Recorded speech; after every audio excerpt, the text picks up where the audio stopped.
Good day mga sir. Titignan natin ngayon itong Eurostar water pump na 1 horsepower.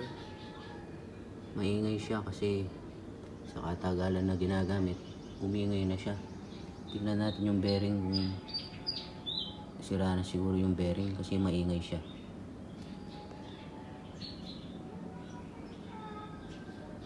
Ito yung brand niya, Eurostar. Made in Italy. Bali yung ano niya, yung model DJM 100 1 horsepower. Tignan natin siya, saksak natin siya.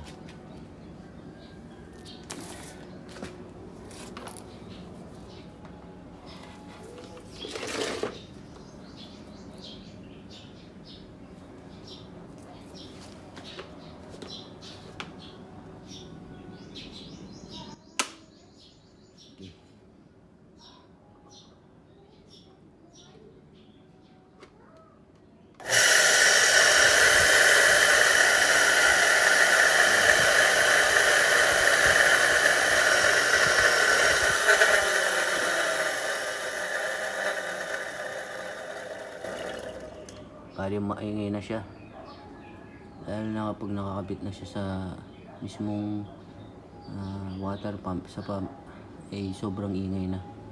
Ngayon titingnan natin yung bearing nya at papalitan natin. Okay.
Ito na mga sir, tapos na yung ginawa natin.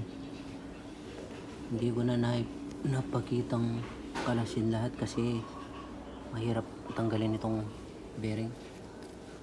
Bali ito yung bearing pinalitan ko. Ang size is 6202, dalawang 6202. Ito yung dalawang sira. Ito yung pinalit ko, yung NSK 6202 na bearing.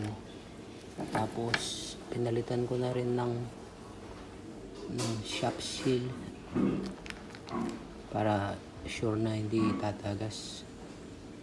Yung shop seal na size naman, ito yung size,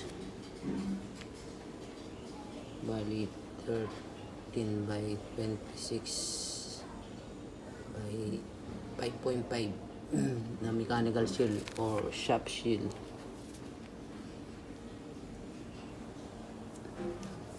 Bali ito po ng Eurostar na itong impeller nya ay made of plastic lang to, hindi siya brass, made of plastic siya. Hindi ko na naipagitang tanggalin kasi sobrang hirap ng Sobrang hirap ng kabaluktot-baluktot itong puller ko. Mahirap tanggalin, ang hirap tanggalin ng bearing. Pero natanggal naman. Ito magkabilaan yung pinalitan natin na 6202.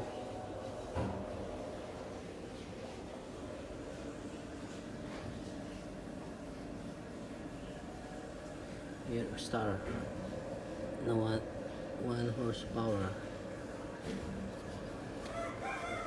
Bali itong palang itong size 13mm yung nilagay kong shock seal. Baka kasi tatagas siya pag hindi ko pa pinalitan. Ayan, i-try natin, saksak natin.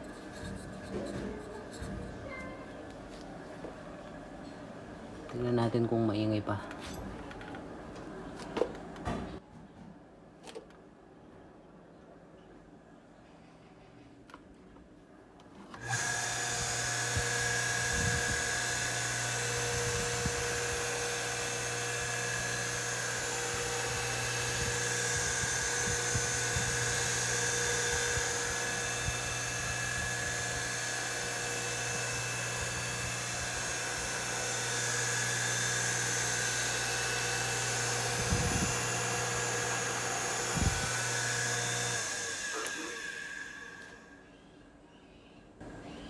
So ayun mga sir, ayos na.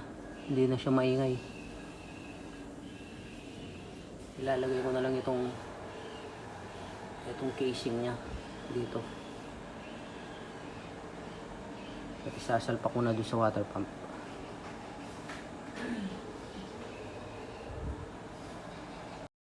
Ito, nakabit na natin yung casing niya. I-try pa natin ulit.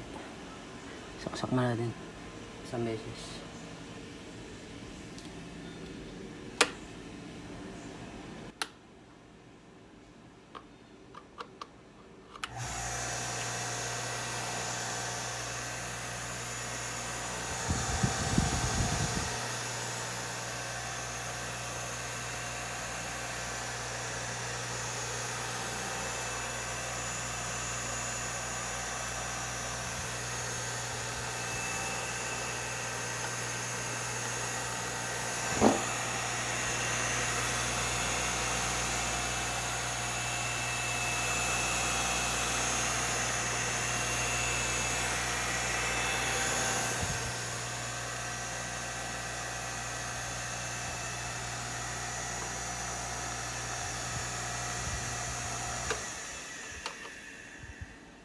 Ayun, ayos na.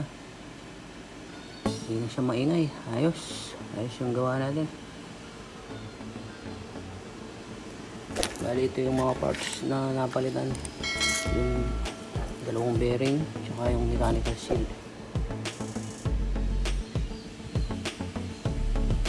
Hanggang dito na lang po. Thank you for watching.